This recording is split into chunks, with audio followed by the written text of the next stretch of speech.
In this video, we will discuss importance of controlling.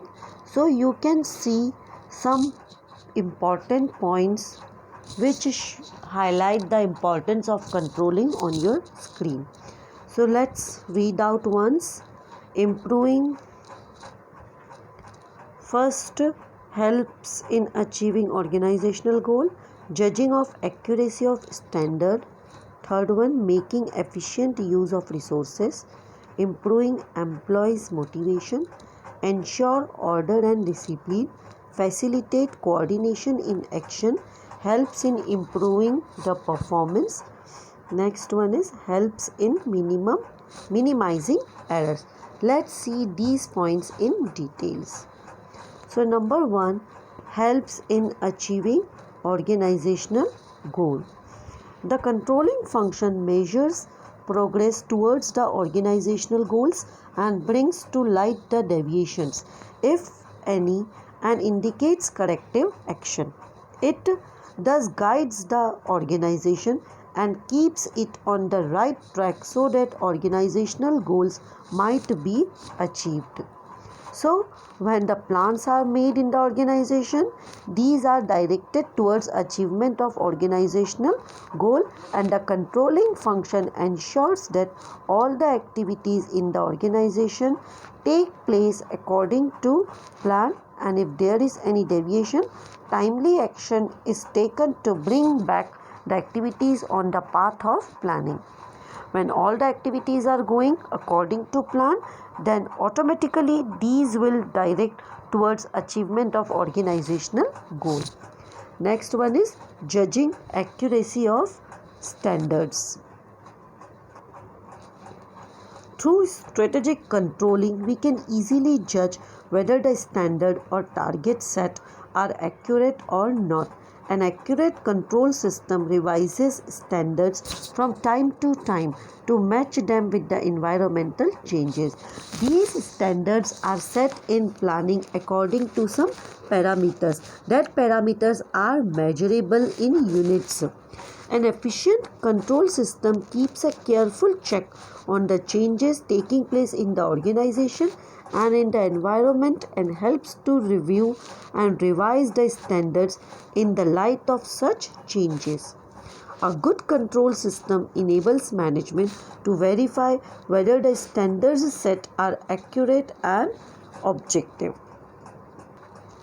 Next is making efficient use of resources.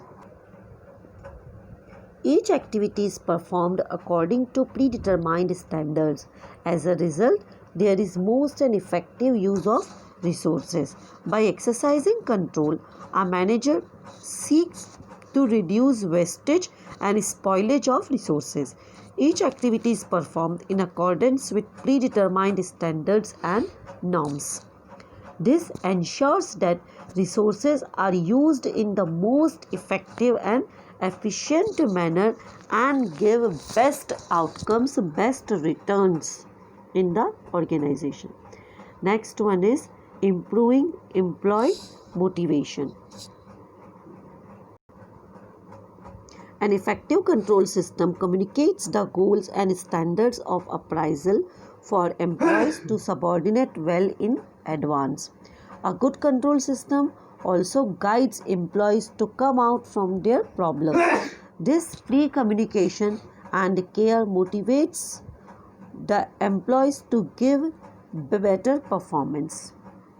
A good control system ensures that the employees know well in advance what they are expected to do and what are the standard of performance on the basis of which they will be appraised. Appraised means evaluation of their performances. It thus motivates them and helps them to give better performance.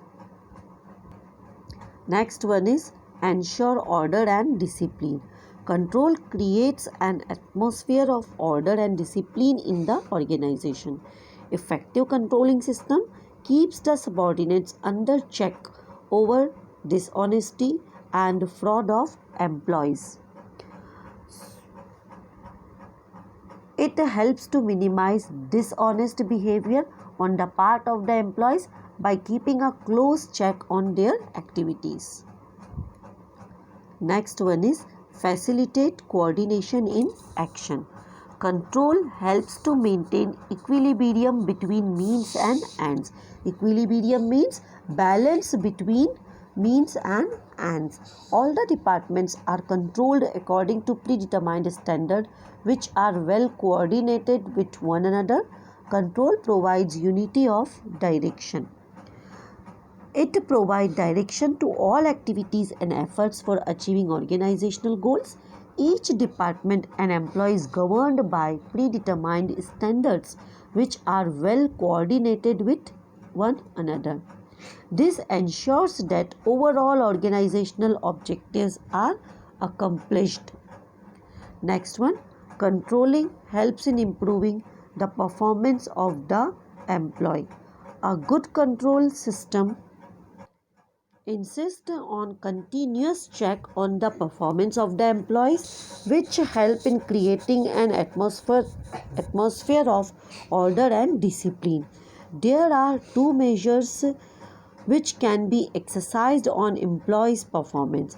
Number 1, self-appraisal report. Number 2, performance appraisal report by the supervisor. When employees made their evaluation report by themselves, so this is called self-appraisal report. When report is generated by the supervisors who are observing their performances, so these are performance appraisal report by supervisors.